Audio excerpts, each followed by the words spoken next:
여러분, 삶에서 누군가를 참 많이 기다려 보셨을 것입니다. 누구를 만나기로 했는데 내가 약속 장소에 나가 보니까 그 사람이 오지 않았어요. 그래서 10분, 20분 정도는 그냥 기다릴 수 있어요. 그런데 30분이 지나도 오지 않아요. 1시간이 지나도 오지 않아요. 그러면 어떻게 됩니까? 그때부터는 막 화가 나기 시작하고 막 분노가 나기 시작을 하죠. 도대체 나를 어떻게 생각하기에 이런 행동을 하느냐, 그렇게 막 화가 날 때도 있어요. 이 사람은 매번 늦어. 약속을 하면 한 번도 제 시간에 온 적이 없어. 매번 늦어. 사람을 어떻게 합니까? 화가 나게 하죠. 여러분, 누군가를 기다린다는 것은 참으로 쉽지 않은 것입니다.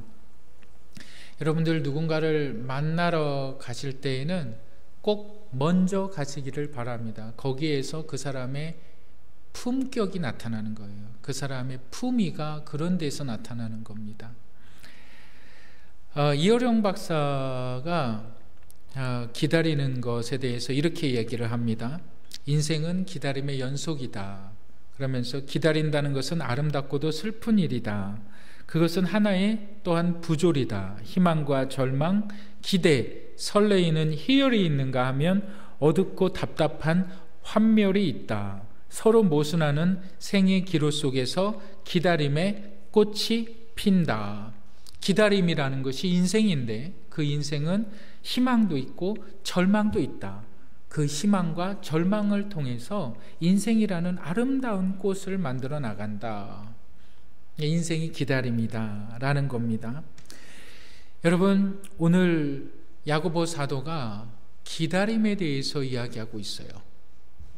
근데 이 기다림이라는 것이 바로 너희의 인생이다. 인생은 기다림이다. 이렇게 이야기하고 있습니다. 그래서 오늘 저와 여러분들이 함께 나눈 말씀의 제목이 기다리는 인생입니다. 근데 기다리는 인생에서 우리가 무엇을 기다려야 하는가? 누구를 기다려야 하는가? 바로 본문이 그것을 제시해주고 있습니다.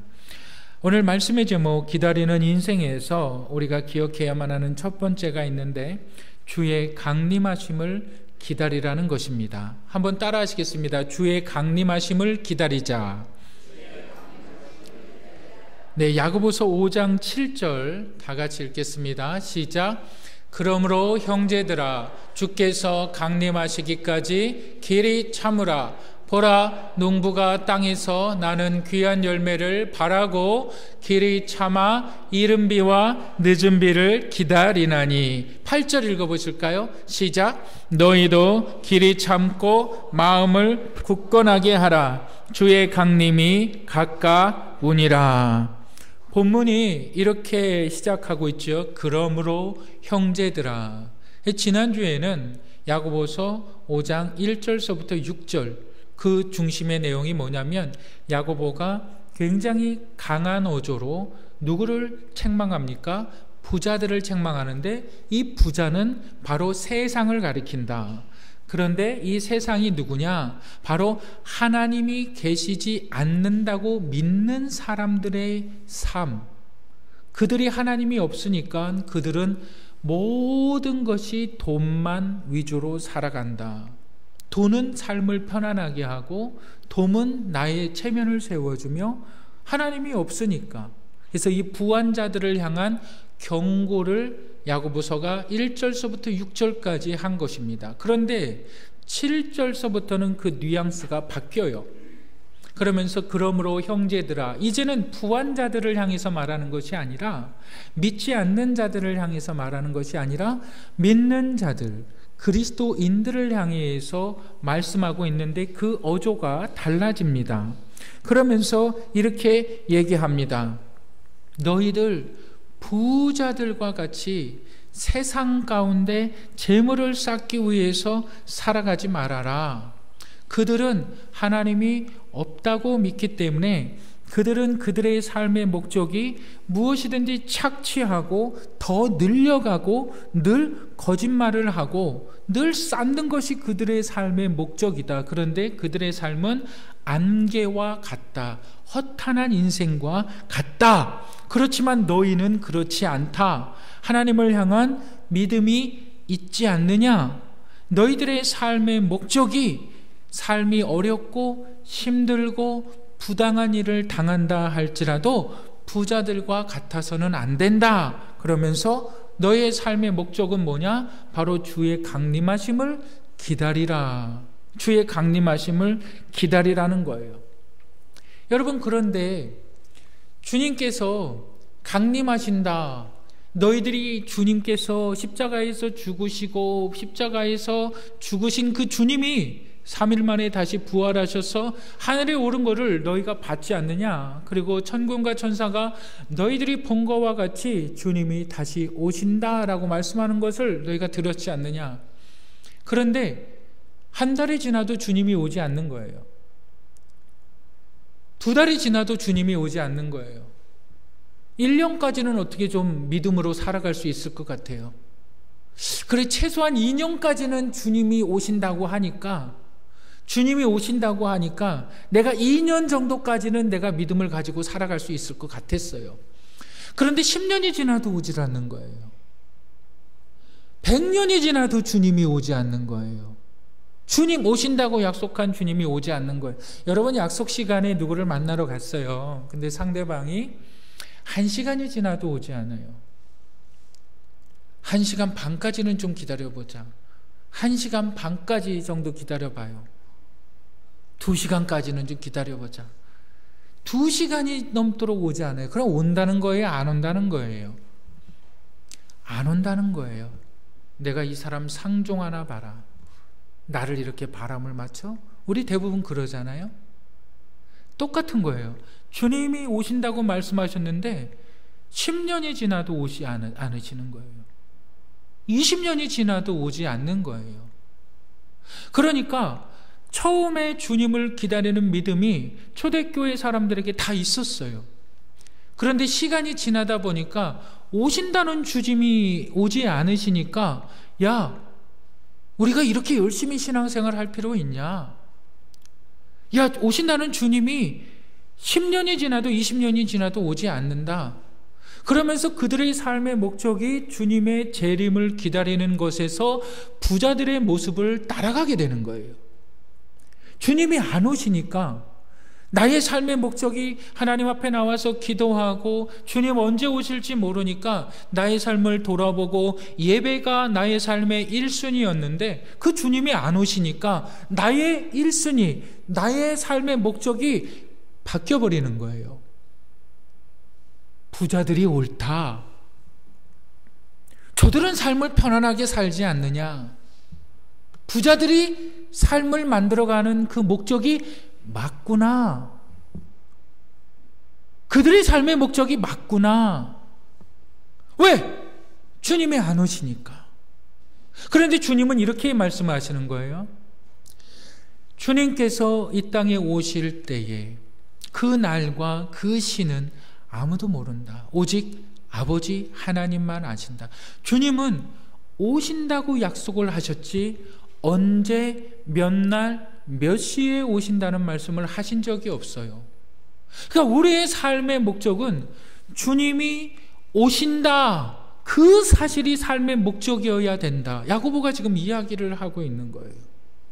이 이야기를 하고 있는 거예요. 그런데 이 주님께서 오실 때에는, 첫 번째 예수님께서 오실 때에는 하나님의 아들, 그 아들 말씀이 육신이 되어 이 땅에 오심에 우리가 그 영광을 보니 아버지 독생자의 영광이요 은혜와 진리가 충만하더이다. 하나님께서 그 아들을 이 땅에 보내실 때는 나약한 인간의 몸을 입고 예수님께서 오셨지만 두 번째 오실 때에는 예수님께서 나약한 인간의 몸을 입고 오시는 것이 아니라 그가 심판주로 오신다. 그가 오실 때에는 심판주로 오신다. 그가 오실 때에 하늘이 떨리고 온 천하가 어둠으로 덮이며 땅이 갈라지고 그가 오실 때에 모든 공포의 두려움들이 사건들이 일어날 때에 주를 믿는 하나님의 자녀들은 그 안에서 건지심을 받는다. 이것을 휴거라고 말합니다. 이것을 공중재림이라고 말을 하는 거예요. 여러분, 휴거라는 말의 뜻이 무슨 말인지 압니까? 여러분, 혹시 이런 시장이나 이런 데 가시면 이렇게 동전 500원짜리 이렇게 넣고 인형 뽑는 거 있지요? 그런 거 한번 보셨을 겁니다. 그거와 같이 휴거라는 것은 강한 힘으로 끌림을 당하는 거예요. 그러니까 휴거라는 것은 내가 주님을 기다리는 삶을 살아가는 사람들을 하나님께서, 예수 그리스도께서 이 땅에 오실 때에 마치 강력한 자석과 같이, 강력한 자석이 이 어떤 쇠붙이를 한 번에 싹 끌어올라 가듯이 이 강력한 주의 능력이 믿는 자들을 한 번에 싹 끌어올라 간다는 거예요. 이게 휴거라는 거예요. 그런데 그것이 누구에게? 바로 주의 약속을, 주님 오심을 기다리는 자들에게. 우리 한번 사도행전 1장 11절 한번 다 같이 읽어보시겠습니다. 사도행전 1장 11절 다 같이 읽겠습니다. 시작.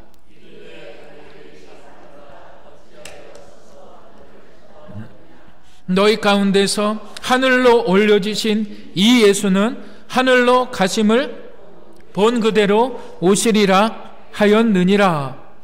지금 예수님께서 분명히 오신다. 근데 그가 오실 때에, 그가 강림하실 때에 그는 이 나약한 육체로 오시는 것이 아니라 공중에 오신다. 공중 재림하신다. 공중, 이 땅에 발을 착지하시는 것이 아니라 공중으로 오신다. 여러분, 주보를 보시면 주님의 강림에 관한 성경 구절들을 제가 다 적어놨습니다.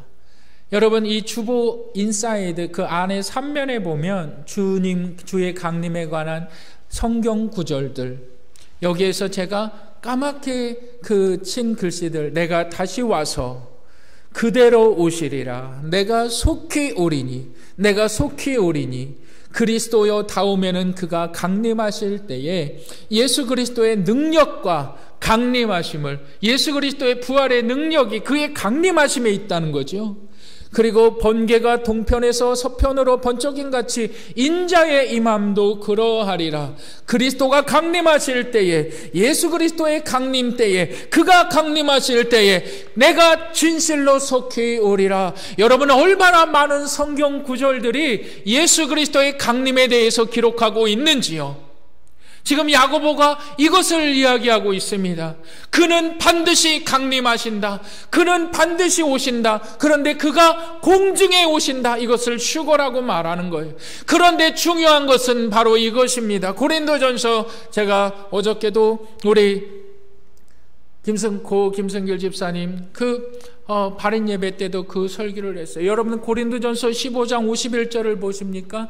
그 안에서 그가 강림하실 때에 먼저 주 안에서 잠자던 자들이 일어나며, 다시 얘기하면 예수 그리스도를 믿는 신앙을 가진 자들이 이제 육체는 땅속에 묻혀서 썩어 없어지고 그것이 화장을 해서 다 뼈가루가 한 줌의 가루가 됐다 할지라도 예수 그리스도의 부활의 능력이 그가 강림하실 때에 그 육체가 다시 살아나리라. 이것이 먼저 주 안에서 죽은 자들이 그 육체가 다시 살아나서 하늘로 이끌림 받으리라. 이것이 휴거예요. 그리고 그 다음에 주 안에서 살아있는 자들이 하나님 안에서 다시 올림을 받으리라.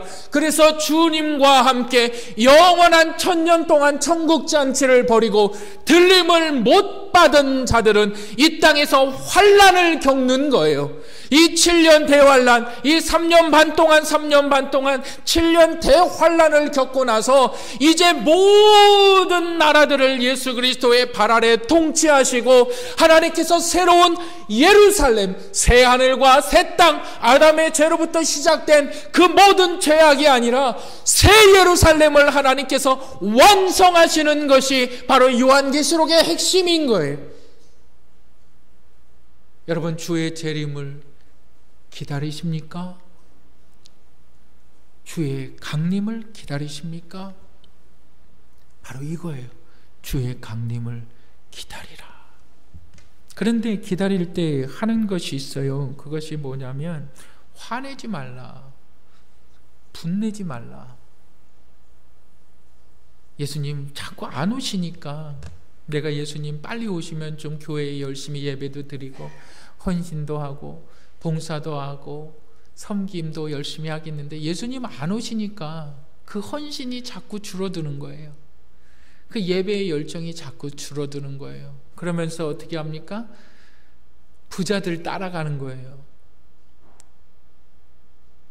예수님이 오시긴 뭐가 오셔. 자꾸 부자들 따라가는 거예요. 야고보가 그러지 마라. 다독거리는 거예요. 화내지 마라. 주님 반드시 오신다. 우리 야고보서 5장 7절 다시 한번 읽어보실까요? 다시 읽겠습니다. 시작. 그러므로 형제들아, 주께서 강림하시기까지 길이 참으라. 보라, 농부가 땅에서 나는 귀한 열매를 바라고 길이 참아 이른 비와 늦은 비를 기다리나니. 여러분, 그러면서 이 주의 강림에 대해서 야고보가 농부의 비유를 하는데, 여러분, 농부의 그 기대와 소망은 뭡니까? 자신이 열심히 씨를 뿌려요. 열심히 씨를 뿌리고 그가 간절히 바라는 것은 그 씨 뿌림을 통해서 열매를 기다리는 거예요. 그런데 중요한 거는 농부가 씨를 뿌려도 농부의 권한을 벗어나는 것이 농사의 일이다. 그것이 뭡니까? 10월부터 11월까지 있을 이른 비, 그리고 12월부터 1월까지 있을 늦은 비, 그것을 하나님이 주셔야 농부의 수고가 추수의 기쁨이 된다. 하나님의 일을 하는 데 있어서, 하나님의 일을 감당하는 데 있어서 사람이 해야 되는 것이 있고 하나님의 영역이 있다는 거예요. 그 하나님의 영역이 농부를 비유로 들어서 이른 비와 늦은 비라는 거예요. 농부가 아무리 열심히 일하고 아무리 씨를 뿌리고 아무리 근면하게 씨를 뿌려도 농부가 비를 오게 할 수 없다는 거예요. 비가 오지 않으면 씨앗에 열매가 맺혀지지 않으니까. 그런데 하나님께서 때에 따라서 적당하게 이른 비와 적당하게 늦은 비를 내리신다. 그것을 네가 보지 않느냐? 하나님의 완전한 시간 안에 완전한 때에 주의 강림이 있다. 이걸 농부의 예를 들어서 설명하는 겁니다. 여러분, 농부가 씨를 뿌려요. 농부가 씨를 뿌리고 그 추수의 열매를 기다리는 것은 당연한 거 아닙니까? 거기에 하나님의 은혜가 있다는 거예요. 근데 자꾸 우리는 농부가 씨를 뿌려놓고 비가 오지 않으니까 자꾸 조급해해요. 야, 이거 농사 망쳤구나. 야, 이거 농사 잘못됐구나. 갈아엎어버려요. 잘못돼버렸구나. 그런 자들에게 5장 8절 한번 읽어보시겠습니다. 야고보서 5장 8절 다 같이 읽겠습니다. 시작.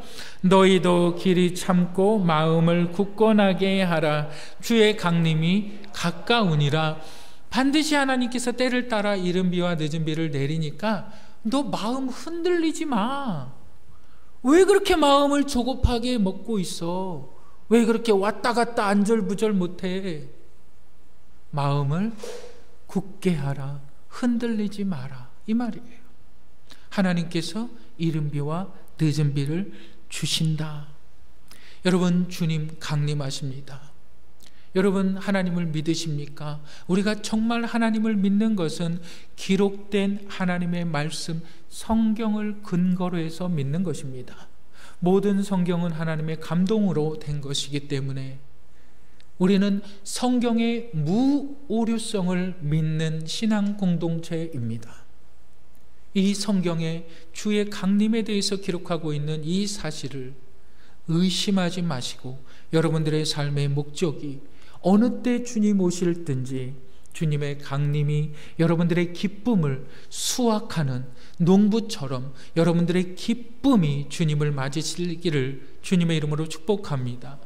두 번째로, 이제 주님을 기다리는 자들에게 있어서 기억해야만 되는 것이 있는데, 내 탓으로 인생을 살아가지 말라. 우리 한번 따라 하시겠습니다. 내 탓으로 인생을 살아가자. 네, 내 탓으로 인생을 살아가지 말자가 아니라 내 탓으로 인생을 살아가라. 여러분 5장 9절, 야고보서 5장 9절부터 11절까지 한번 다 같이 읽겠습니다. 시작. 형제들아 서로 원망하지 말라. 그리하여야 심판을 면하리라. 보라, 심판주가 문 밖에 서 계시니라. 형제들아, 주의 이름으로 말한 선지자들을 고난과 오래 참음의 본으로 삼으라. 보라, 인내하는 자가 우리가 복되다 하나니 너희가 욥의 인내를 들었고 주께서 주신 결말을 보았거니와 주는 가장 자비하시고 긍휼히 여기시는 이시라. 여러분, 이제 주님의 강림을 기다리는 사람들 어떻게 기다리며 살 것이냐, 어떠한 방법으로 삶을 살 것이냐. 그때 야고보가 이렇게 말합니다. 서로 원망하지 말라. 그러니까 서로 원망하지 않는다는 것은 남 탓을 하지 않는다는 거예요. 그러니까 서로 원망이라는 것은 내 기준에 사람을 평가한다는 거거든요. 남 탓한다는 거예요. 남 탓한다는 거예요. 그랬을 때에 이렇게 얘기합니다. 남 탓하지 마라. 왜 그렇습니까? 우리가 왜 남을 탓해서는 안 됩니까? 남을 탓해서 안 되는 이유가 뭡니까? 여러분, 예수 그리스도는 죄가 없으신 하나님의 아들이셨습니다. 그는 아들이십니다. 그는 죄인들을 위하여서 십자가에 그의 생명을 내어주셨습니다. 근데 누가복음 23장 34절에 보니까 예수님께서 죄인들을 향하여 하나님 앞에 기도하실 때에 아버지여 저들의 죄를 사하여 주옵소서. 저들은 자신들이 지금 무슨 짓을 하고 있는지 알지 못합니다. 예수님께서 우리 죄인들의 죄를, 저와 여러분들의 죄를 다 담당하셨으면서 우리를 원망하지 않으셨습니다. 우리를 탓하지 않으셨습니다. 여러분, 남 탓하는 거 참 쉬워요? 어려워요? 쉽습니다. 여러분, 정말 남 탓할 수가 있어요. 자녀를 원망할 수도 있어요. 남편 탓할 수도 있어요. 부모를 원망할 수도 있어요. 시어머니는 누구를 원망을 합니까? 누구를 탓합니까? 며느리를 탓합니다. 며느리는 누구를 탓합니까? 시어머니를 탓하죠. 며느리만 없으면 좋겠다. 며느리들은 시어머니만 없으면 좋겠다. 탓하죠. 마음에 들지 않는다는 거예요. 서로 원망한다는 거예요. 내 기준에 마음에 들지 않는다는 거예요. 자녀가 공부를 못하는 것도 그 자녀 탓인 거예요. 내가 돈을 잘 못 버는 것도, 누가 돈을 잘 못 버는 것도 다 그 사람 탓이라는 거예요. 내가 아픈 것도, 내가 병들어 아픈 것도 누구 때문이라는 거예요. 누구 때문. 그런데 여러분, 중요한 것은 뭐냐면 내가 탓하지 않고 남을 탓했을 때에 그 관계가 복음과 이어진다는 거예요. 그러니까 복음을 막는다는 거예요. 그러니까 예수님께서 지금 야고보를 통해서 이렇게 말합니다. 서로 원망하지 마라, 탓하지 마라. 그리하여야 너희가 심판을 면하리라. 다시 얘기하면 누구 탓이다라고 말하는 사람은 하나님의 자녀로 택함을 받지 않았다. 하나님의 심판의 대상이다 이 말이에요. 우리가 남을 탓할 수 있어요. 누구 때문이다, 남편 때문이다, 아내 때문이다, 누구 때문이다 라고 남을 탓할 수 있어요. 그런데 정말 하나님의 자녀들은 탓한 후에도 나중에 성령께서, 하나님께서 은혜를 깨닫게 해주실 때에 돌아섭니다. 회개를 합니다. 하나님 잘못했어요가 나와요. 그런데 그것이 없으면 그 사람은 하나님의 자녀로서 아무 상관이 없다는 거예요.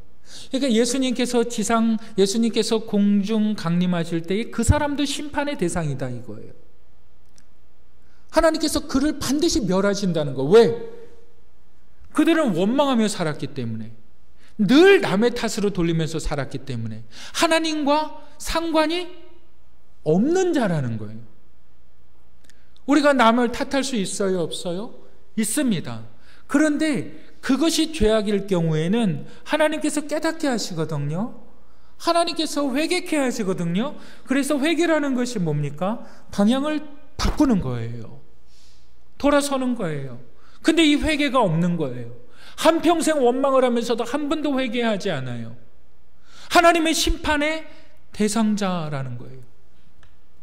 1990년대에 그 카톨릭에서 그때 사회적인 많은 이슈들이 많이 일어났습니다. 90년대에 많은 문제들이, 뭐 살인, 강도, 뭐 그때 여러분 다 아시겠지만 엄청난 살인 사건들이 많이 일어났어요. 그랬을 때에 1990년대에 예수회에서 그 천주교의 브레인 집단, 중심 집단들이 사회적인 운동을 일으켰는데, 그 사회적인 운동이 뭐냐면 네타시오 운동이에요. 네타시오. 그러니까는 그것이 미사 가운데 들어가 있는 거예요. 부모가 아픈 것도 내 탓이요. 자녀가 공부를 못하는 것도 내 탓이요. 외로움을 느끼는 것도 내 탓이요. 우리나라가 정말 이러한 악한 일들이 벌어지는 것도 내 탓이요. 내 탓이요 하면서 가슴을 3번 칩니다. 우리 한번 내 탓이요 하면서 가슴을 3번 쳐보실까요? 내 탓이요. 자, 내 탓이요, 내 탓이요, 내 탓이요. 내 자녀가 말을 안 듣는 것도 내 탓이요, 내 탓이요, 내 탓이요. IMF가 터진 것도 내 탓이요. 코로나 바이러스가 일어난 것도 내 탓이요. 우리 교회가 부흥 안 되는 것도 내 탓이요. 성도들이 아픈 것도 내 탓이요. 따라 하시겠습니다. 내 탓이요, 내 탓이요, 내 탓이요. 그게 야고보가 이야기한 복음과 연관이 된다는 거예요. 예수 그리스도께서 이 땅에 오실 때에 그 모든 권세를 이제는 나약한 예수 그리스도가 아니라 이제는 세상의 심판주로 오신다는 거예요. 그런데 그분을 기다리는 너의 삶에 있어서 원통한 일들이 많이 생긴다는 거예요. 그런데 그 원통한 일들을 만들어 나가는 자들이 누구냐? 세상 부한 자들이라는 거예요. 이 사람들은 삶의 목적이 늘 돈이에요. 돈은 편안하게 하니까. 그러면서 싸움이 일어나요. 늘 다툼이 일어나요. 억울한 일들이 생겨나요. 그런데 그 일들을 통해서 야, 주님이 오시긴 뭐가 오셔. 나도 그냥 돈이나 열심히 벌으면서 주의 오심을 생각하지 말고 그냥 나의 삶의 목적을 돈에만 맞추어서 살면 되지 않느냐. 그런 자들을 향하여서 야고보가 말하는 것이 원망하지 말아라. 원망하지 말아라. 네 탓으로 돌려라. 그래야 살아갈 수 있다는 거예요. 그래야 주님을 맞을 수 있다는 거예요. 그래야 주님 오심을 기대할 수가 있다는 거예요. 그러면서 누구를 이야기합니까? 너 욥의 인내를 보았느냐? 욥이 어떤 사람입니까? 동방에서 가장 부유한 자예요. 하루아침에 정말 강도들이 와서 재난이 와가지고 그의 10 자녀가 다 죽어버리고 그의 재산들이 하루아침에 같은 날 같은 시간에 다 약탈되어서 없어져 버립니다. 그랬을 때 욥을 위로한다고 그의 친구들이 와서 욥에게 이러한 말을 합니다. 너 무슨 하나님 앞에 죄진 일 없냐? 그것도 억울한데 몸에 병까지 듭니다. 귀앗장으로 아주 날카로운 물질로 인하여서 그 쇳덩이로 인하여서 자신의 가려움을 긁을 때에 피와 진물이 막 일어납니다. 사랑하는 아내가 뭐라 그럽니까? 당신이 믿음이 있기는 뭐가 있어. 그렇게 살 경우에 그냥 빨리 죽어버려. 사랑하는 아내도 그를 떠나버리죠. 욥이 자신의 인생을 한탄합니다. 하나님, 내가 내 어미 뱃속에서 부지 중에 죽었더라면, 다시 얘기하면 낳기 전에 사생아가 되었더라면 차라리 좋겠습니다. 너무 힘이 드니까. 그런데 욥은 하나님을 향하여 원망하지 아니하였더라. 여러분, 욥이 하나님의 시험을 통과해서 다시 큰 동방의 부자가 되고 하나님이 그 인생을 축복해서 그의 자녀들이 다시 번성케 됐다. 그것이 욥의 핵심이 아니에요. 그것이 욥이 시험을 이기면 욥처럼 우리도 이렇게 거부가 된다. 여러분, 그 성경을 절대 그렇게 보면 안 됩니다. 뭐냐면 욥이 하나님을 향하여서 원망하지 아니하였더라. 인내했더라. 기다렸더라. 그러니까 하나님이 그것을 의로 여기셔서 회복시키셨더라. 아니, 자녀가 새로 태어났어요. 그게 어떻게 회복이 됩니까? 죽은 자녀는 죽은 자녀예요. 죽은 자녀는 그 아픔을 그대로 갖고 있는 거예요. 내 자녀가 아무리 새로운 자녀가 10명이 태어나든 100명이 태어나든 죽은 자녀는 그 아픔 가운데 부모의 마음에 죽어진 자녀예요. 그 죽은 자녀는 어떻게 할 수가 없어요. 근데 그게 회복이 되었다고요? 회복 안 되는 거예요, 그거는. 그런데 하나님을 향하여서 원망하지 아니하니까 하나님께서 그의 인생을 위로하였더라. 그가 무슨 신앙을 가졌느냐? 바로 주님 오심을 기다렸다, 이 말이에요. 구약의 사람. 여러분, 남 탓하기 좋지요. 원망하기 좋지요. 남편 탓하기 좋고 며느리 탓하기 좋고, 그것이 복음을 믿지 못하게 한다는 거예요. 그것이 주님의 강림을 의심하게 한다는 거예요. 그것이 세상 가운데 살아가게 한다는 거예요. 그것이 나를 부자가 되는 쪽으로 나의 눈을 돌려 막는다는 거예요. 그러나 내 탓으로 돌릴 때, 내 탓으로 돌릴 때 우리는 이렇게 고백한다는 거예요. 주님은 아신다. 주님은 아신다. 내 억울함을 주님은 아신다. 내 아픔을 주님은 아신다. 주님께서 보상하신다. 주님께서 회복하신다. 내 탓으로 인생을 살아가시는 저와 여러분들이 되시기를 주님의 이름으로 축복합니다.